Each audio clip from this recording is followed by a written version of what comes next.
My name is Susan, and I am a 62-year-old homemaker. My husband Joseph was an office worker but retired last March and is now re-employed. We live in a place surrounded by farms, and many of the people here are farmers. During the farming season, I help out relatives and local farmers. We have 2 children, and we used to live with our oldest son and his wife. Our second son, John, lives in a nearby town in a used house. Our second son's wife is laid back and a bit airheaded, but she's a lovable and adorable wife. On the other hand, our oldest son's wife, Jessica, who lives with us, is quite responsible, and I thought she was just right for our careless eldest son, Danielle. However, she might be too responsible, worrying about our family's future. As my husband's retirement was approaching, she was thinking about what's next even more than we were. My father-in-law's salary will drop significantly once he's retired. That means we won't be able to live as we have been. She said this with a scary face to my husband and me, so I thought she would take over managing the household finances. Before my husband retired, his salary covered most of our living expenses. Our oldest son also contributed to the living expenses every month, but honestly, it wasn't enough to cover his family and our 5-year-old grandchild. I didn't know how much our oldest son was earning, but since our oldest son's wife was working full-time, I assumed they were doing fine. I took care of all the housework, including dropping off and picking up our grandchild from kindergarten. On holidays, they often left our grandchild with me and went out to play, leaving our oldest son behind. My husband complained to our oldest son about his carefree wife several times. "Did Jessica go out to play again? She's always demanding things but does whatever she wants." Our oldest son, who does whatever his wife says, could only laugh it off. As my husband says, our oldest son's wife always interferes with our actions. When our grandchild was born, my husband bought a minivan so we could all ride together. But our oldest son's wife immediately intervened. "Such a big car is inefficient if we're not going out as a family every day." She made a visibly uncomfortable face even though my husband was paying for the whole car. However, when the car was delivered, our oldest son's wife started using the minivan as the main vehicle, and even the gas card was in my husband's name. If we planned to go to a resort as a family on a weekend, our oldest son's wife would get angry on the day. "I'm going out with my friends today, so I will use the minivan." Once she said that, she never changed her mind, and our oldest son's wife ended up using the minivan.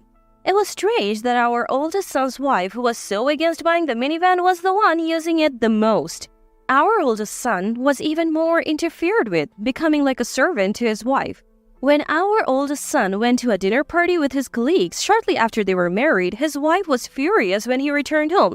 "If you are going to be late, let me know in advance." The oldest son had mentioned a dinner party earlier, but his wife Jessica seemed to have completely forgotten about it. Even when my husband and I intervened trying to soothe Jessica, her anger did not subside.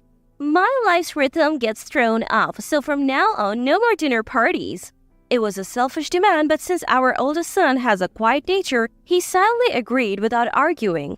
Watching Jessica berate our oldest son even in front of her father-in-law and mother-in-law, I felt anxious, thinking that this marriage was a mistake. Our oldest son's salary is entirely controlled by Jessica, and he receives only a small allowance. I felt sorry for him having to pay for his lunch from that little money, so I gave him a lunchbox. Jessica didn't seem to like the lunchbox either and complained to me.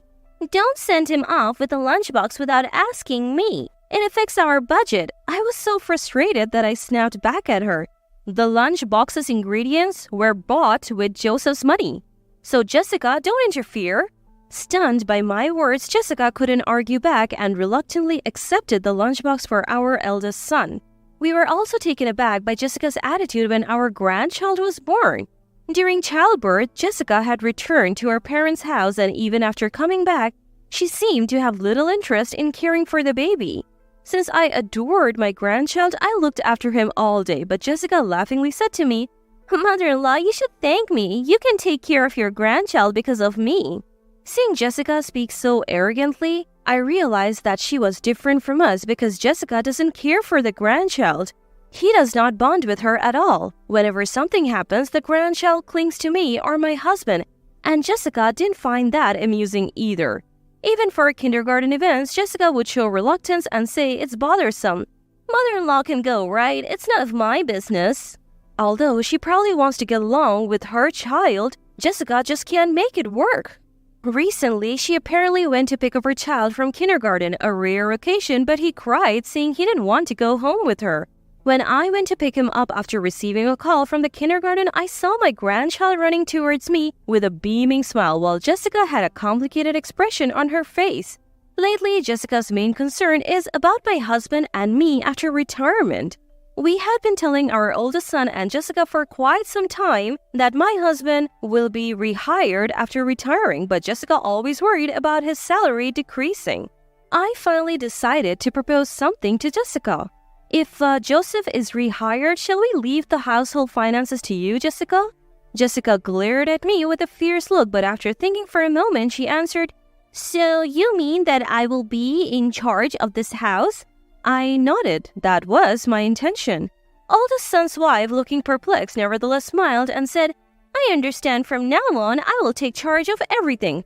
Her smile was airy. But starting in April, when my husband was rehired, we decided to entrust the household finances to our oldest son and his wife. From the next day, the oldest son's wife handed me papers to record the utilities, monthly payments, and food expenses individually. The monthly payments could be seen on our banking cards, but the food costs were only roughly known. When I filed in an approximate amount, the oldest son's wife yelled at me, "You have been buying groceries like this? How pathetic. You are a typical incompetent housewife." I felt like bursting into anger, but I wanted to see how well she could manage things. From April, we planned to live on the salaries of our oldest son and his wife, paying only our share of the food and utilities. But then the oldest son's wife demanded the same amount as before. "I expect father-in-law to contribute the same amount every month," she said. My husband, surprised, immediately replied, "Aren't we living on Daniel and Jessica's salaries now?" To my husband's words, the oldest son's wife responded with a laugh, "What are you talking about? I'm only deciding how to distribute and pay. Father-in-law will pay as before." We didn't understand what she was saying, and she added, "If you can't pay the usual money, please leave this house. You two outdated nuisances are in the way." Called outdated nuisances, my husband couldn't stand it any longer. "How dare you talk to your parents like that? If we were a nuisance, we'll leave." It was rare to see my usually gentle husband so angry. We went to our room to discuss our future. I was worried about what we would do if we left, so I asked my husband, "What will we do if we leave this house?" My husband replied calmly, as if his earlier anger was a lie. "We plan to go to John's house. I've already talked to him." Surprised by his unexpected words, my husband continued with a happy face, "Let's give that arrogant oldest son's wife and sloppy Daniel a taste of their own medicine." I still didn't understand what my husband was saying, but I decided to trust him. Our oldest son, who had heard that his wife wanted us to leave, was panicking alone. And, unable to stop her, a truly pitiful son. My husband had already begun preparing for the move, and I started packing too. The oldest son's wife, a little surprised to see that we were really moving, kept making snide comments as we packed. "Be prepared. I'll throw away all the stuff you leave behind. You outdated nuisance couple are slow in preparing for the move." I had always thought she was awful, but now she seemed to be showing her true colors, hurling one insult after another. "Don't you think about leaving some inheritance for your grandchildren since you don't have much time left in life?" I had never seen my oldest son's wife so intense before, and I was stunned. But after she left, my husband was laughing. "She must be thrilled thinking she can make this house and land her own. The area is rural, so there are many large houses, but ours is one of the most impressive ones.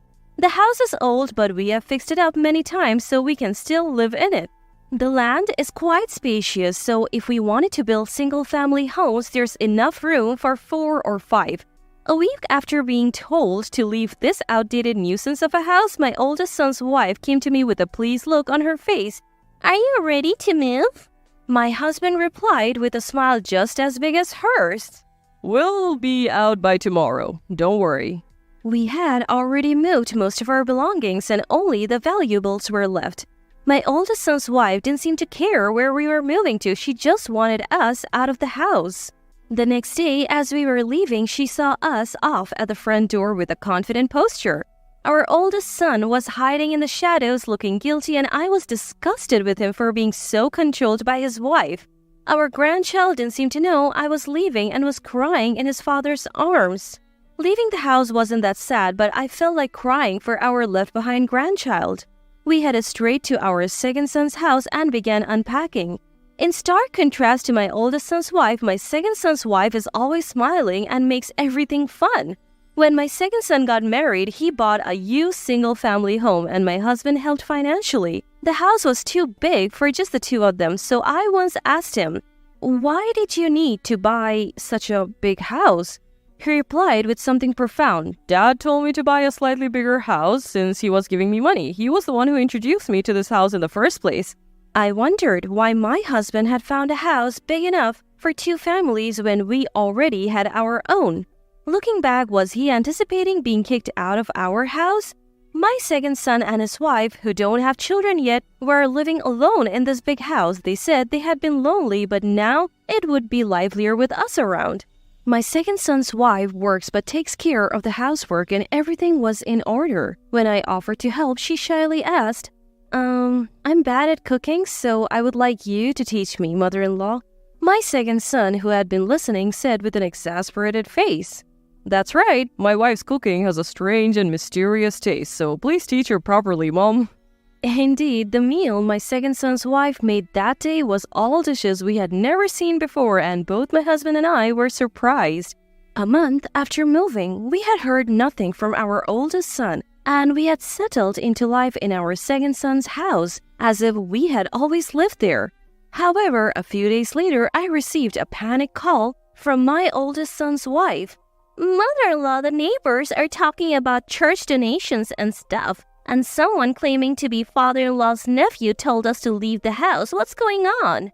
My oldest son's wife seemed confused, and I was equally baffled by her one-sided rant. I tried to calm her down. She still seemed panicked, but something occurred to me. For generations, the people living in that house had served as church elders for a nearby church, and we had to collect donations every year. I remember my husband and I splitting the task and going around the neighborhood to gather contributions.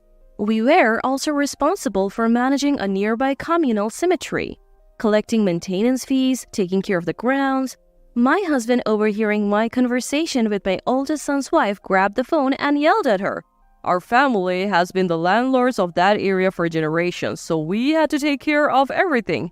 He continued with a triumphant look on his face, "I forgot to mention, but that house and land aren't mine. They belong to my brother, but now his son, my nephew, has inherited them." I didn't know all the details, but I knew we were only borrowing the place. According to my husband, we were living rent-free in exchange for him taking over the church elder duties and cemetery management for his nephew. My husband had been covering the property taxes, and the maintenance must have been a relief for the nephew. For my husband, it was not only for the sake of his distant living nephew, but also to preserve the family home passed down through generations. With my husband's explanation, my oldest son's wife seemed to grasp the situation, and she snapped back at him. "I understand about the church, but why are we being told to leave?" She yelled without flinching.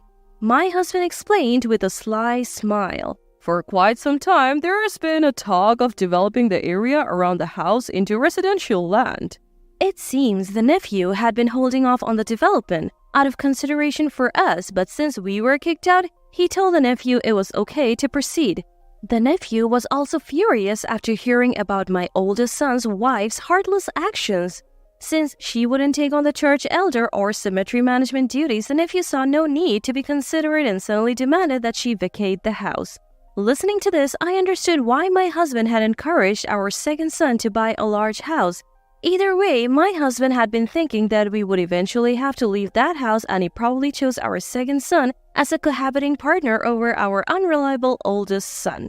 From my perspective, both were unreliable, but comparing the two wives, a difference emerged. The calculating oldest son's wife, realizing she was at a disadvantage, quickly hung up. That night, my oldest son and his wife came to our second son's house, and my oldest son's wife asserted their rights. Since we are living in that house now, father-in-law will find us a replacement, and of course he will pay the rent. My husband and second son were about to explode with anger at the selfish demands of my oldest son's wife when my second son's wife interjected with an unrelenting comment. Jessica, we bumped into each other in a strange place the other day, didn't we?" At this sudden and inexplicable remark, my second son looked ready to erupt in anger, but his wife showed everyone her mobile phone. On the screen was an image of my oldest son's wife arm in arm with a man none of us had ever seen before. The moment she saw the picture, the color drained from my oldest son's wife's face. The second son's wife continued to press her. I work near that spot, so I have seen you there a few times," she said, showing more pictures one after the other.